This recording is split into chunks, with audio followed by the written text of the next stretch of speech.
Welcome to Retro Upgrade. As you can see, I have a few things in front of me.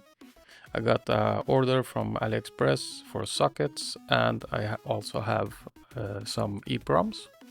These I got from Richard from Learning Electronics Repair, but I did actually eventually get some decent ones from AliExpress as well. So I prepped the vias last time. I removed all the solder and prepared it and cleaned it up. Now I'm trying to put in the sockets, and there is a little bit of friction on one of the holes, but eventually it goes in, so I can solder it on. These are quite fiddly to put on, and these aren't the best quality, let's say. I would rather have the round pin ones instead, but hey, beggars can't be choosers, right? These things are usually quite fiddly to do, but you have to be careful with these cheap ones because they can pop out of their holes, the small pins. I use some Kapton tape here to keep it in place while I solder it on. This is just to make sure I don't need to desolder and solder chips on this old PCB because they are notoriously easy to break. Okay, time for some soldering. So sorry for the shaky microscope cam. I'm still using a lamp holder as a boom arm for it. Some flux.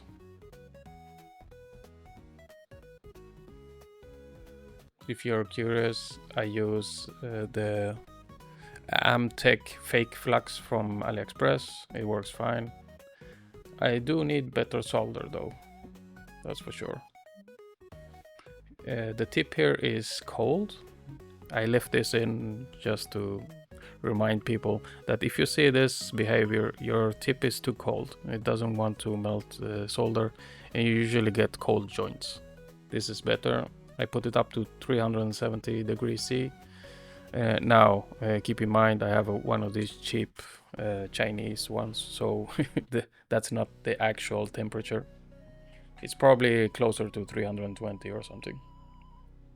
So I'll speed up this point because there's no point in showing you soldering. You know by now how that works. But try to do a good job and remove solder bridges when you can. Flux does do a big help here. So last time I noticed that the EPROM was faulty. I couldn't read from it, and I had a programmer that can read from these EPROMs, so I decided to reprogram one. Now it's securely soldered. I did some measurements with the multimeter just to confirm that it is soldered properly, and it is. Time for some EPROM programming. I borrowed this programmer from Richard from Learning Electronics Repair. This EPROM is 4 times as big as the original one is.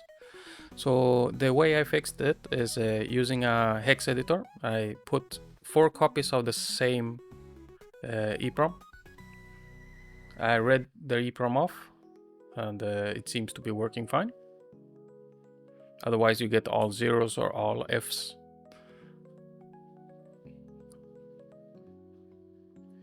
Usually I use the hex editor named HXD.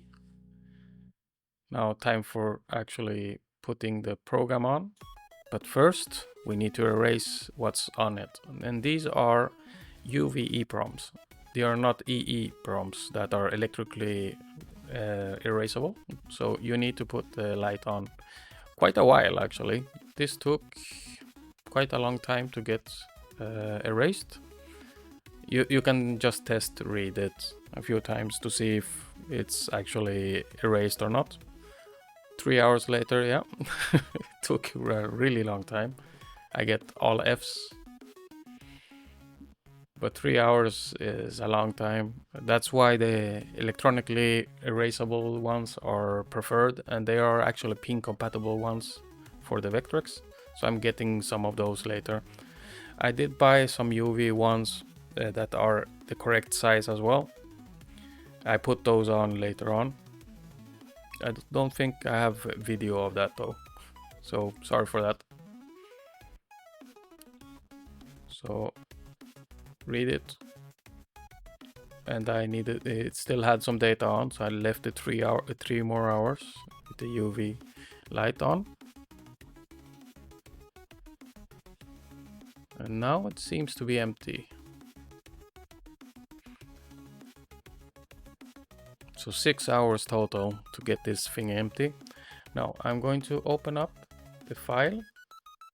This is our original firmware file from the Vectrex, and as you can see, it stops at 7FF0. So, and also make sure you slow the programmer down, because these chips don't like to be programmed as fast as newer chips. The voltages seem to be fine. You have to choose the correct chip as well. And it seems to be programming correctly. You get an error quite fast if it doesn't work. And I really don't want to erase it again if it fails midway, so I prefer slowing it down, the pulse width, so it's a little less prone to errors. This is shown in real-time speed, so you get an idea of how long it takes. But it's not too bad. There are EPROMs that take an hour to program if they're big enough. So this is quite manageable. This is a 256 kbit memory, so it's 4 times as big, as I said. The Vectrex has a 64 one originally, so if you ever in a pinch, you can use one with higher memory, as long as it's not way too high. And you can put copies of the same firmware over and over again until you fill it up. So you, even if you choose the wrong address on the pins that are not connected, it goes to a copy of it. Okay, seems to be fine. Let's see if we have the data. It should say Vectrex at the start. It did not, but it has a Vectrex tag somewhere. So let's put in the chip. These sockets are not very good, like I said. They're really cheap though. So I'll put in the replacement 6522, and let's put it back together and see if I can get this working. So resolder the connector. I took it off to get the board out completely, to desolder the actual EPROM it had on. Time to screw on everything.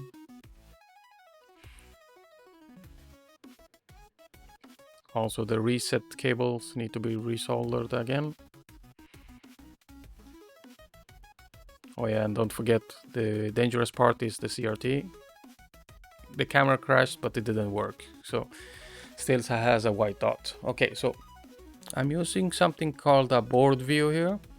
It's extremely helpful. I'm using Open Boardview software to view the Boardview file. This is for checking connections. It's really helpful because you can click on any pin and you get the connected pins, like you can see here. It's super helpful to find the shorts or cut traces or components that are failing and stuff. So I'm checking the enable lines on the Vectrex because I noticed that the IC202, it's a NAND gate, a quad NAND gate chip, 7400. It's a LS version of that chip. And you see those two pins at the bottom to the right. Those are connected together. And the third pin, the one on the top, is the output. And the output should show if there is 00, 01, or 10 on those lines. it should show as 1 always on. But even if there is no signal there, 2 zeros, then it shows a 0 all the time. Doesn't matter how I switch it. So it seems to be damaged somehow. It has 4 NAND gates inside, so could be that the other ones are fine, but it's an integrated chip, so it's better to change it out. Now a quick word from my sponsor, PCBWAY. They do excellent PCBs, of course. They also do 3D printing, metal sheet fabrication, CNC, and actually advanced PCBs with up to 60 layers now. They're a little expensive, but if you have the use for it, it's really hard to find manufacturers that can do that. They have a lot of options to choose from, like you can see here. They have some really nice community posts and projects to try to replicate or ask them to make you a PCB. Visit PCBWAY.com and get your PCB now. Okay, back to the video. Okay, so I'm checking the output of the NAND gate because, yeah, I thought it was broken. So this is hooked up to power, so I have to be very careful. So yeah, time to desolder the chip, I guess, so we can change it out. I hate desoldering chips because there is always a chance you rip a pad or two, and that's foreshadowing, obviously, because I know what's going to happen. I did rip some pads, being a little too hasty lifting. So on the bottom, I was really careful, removing as much solder as possible with the solder sucker. It worked quite well, but on the top, I forgot that there are vias and there was a little bit solder left. And of course, the traces got ripped off.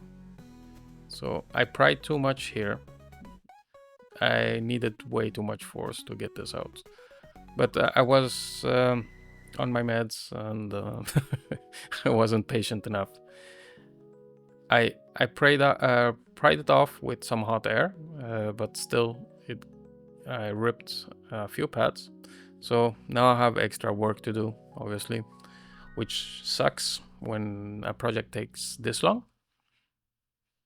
So this is about a month later when I got my parts. I ordered a lot of those 74 series chips, and I also got 7400s.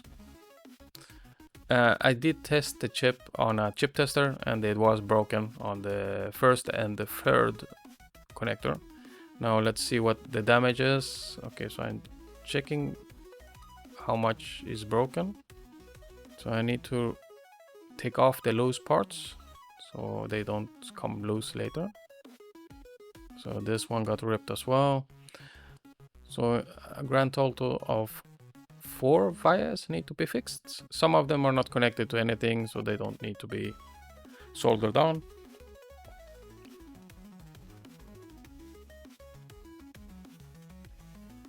So some cleanup just to see what I'm doing. I need to fix this one too because it's not connected to the via. And this one looks fine, but it's not. It's time to tin the wire. Don't worry, I'll clean it up later. So I'm not able to reach because one of the capacitors is in the way. So just soldering back that capacitor. It seems to be desoldered. So this is kind of fiddly work, obviously. But as long as you have the patience and take it easy, a little bit at a time.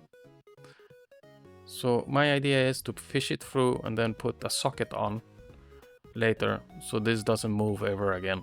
So, and you solder the wire on the other side, so it's connected to this side. So it's the same thing as having the via, but the wire is the via instead. So next wire, I'm using some magnet wire, 0.2 millimeter. I'm also using a new flux. It's also AM Tech, but it's the liquid kind from a syringe, and it's actually a lot better than the flux I usually use. I should buy some better solder though. As you can see, this is annoying and very irritating to work on because the capacitor, or the resistor, sorry, that's exactly near it, it's in the way. It's a lot higher than it looks on the video. I also fixed the lights for my microscope. I'll do a separate video on that, obviously, but I added some LED lights that actually reduce glare quite a lot. So it's important when you're using magnet wire that you burn through the covering. You will notice when you do that because you will get some solder to stick on it, pretty much. But so this one was stubborn because it got solder on it, and I didn't want to rip more pads, so I used the flash cutters. Zoomed in a bit. So when you're doing this kind of work, when you're done putting it on once, you can use a pair of really fine tweezers to hold the wire in place and then remelt everything so it looks nice. As you can see, I'm not very good at this, but hey. I measured all the connections afterwards, and they are not shorted, and they actually are connecting, so as long as it works. Here I'm using my finger to flatten it out so it doesn't go anywhere.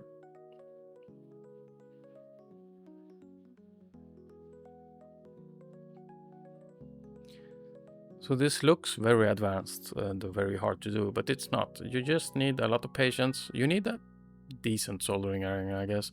I'm using the wrong tip here. The bigger the tip, the easier this job is, pretty much.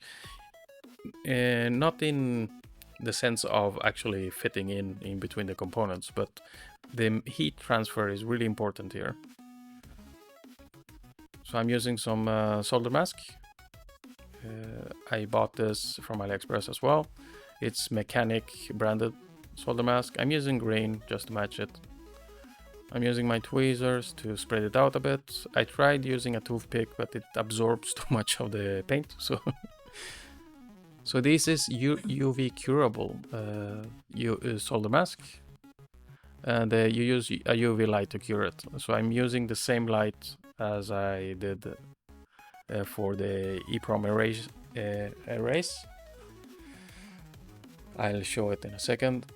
So I put a little too much, I guess, here, but I don't want the wires to come loose after I put on the sockets at all. So I want them there forever, pretty much, because the socket will stay there.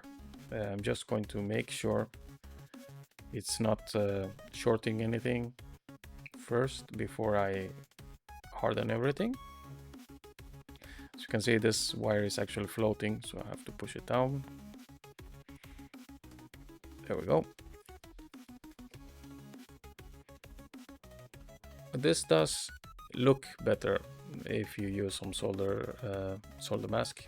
Obviously, it's not really necessary if you're using magnet wire like I am.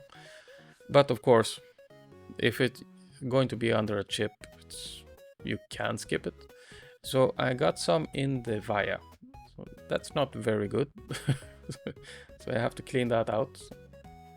So I didn't find a really good way to do it. So I'm using my tweezers and a piece of paper, and then just shove it in the hole and letting it suck it out. And that seemed to work decently, I guess. That's not too bad. It looks fine. So I'm using one of these. This cost 12 euros, and it's really good actually. It's 10 watts. So it took about 25 minutes. You can see the lights I mentioned before. I'll show exactly how those work. Okay, so when I put it in, I had some issues because one of the holes was covered. So I'm trying to use the flux and some braided wire to get them clean. So there were 3 obstructions.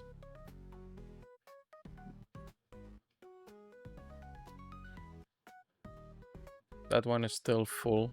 I fixed it off camera. And now soldering it on. so I'm speeding through here, but pretty much just keep the heat on the ones with wires long enough so it burns off the, what's it called, the covering. So I went back over all of these. There was one pad that was loose on this side, the one there on that one, but that doesn't connect anywhere, so that is fine actually.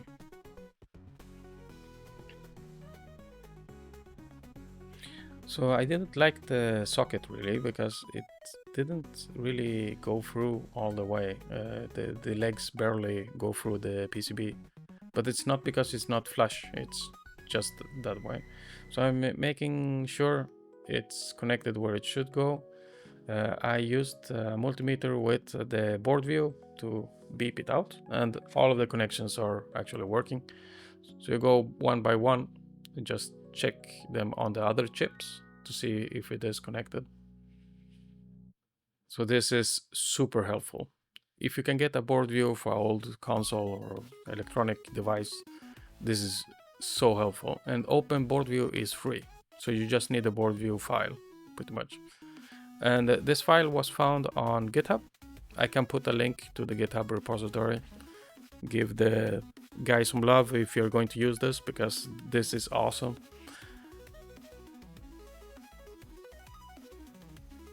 So this is one of the components I found that was broken actually. So I have to check if it's important, and I found out it's part of the power rail.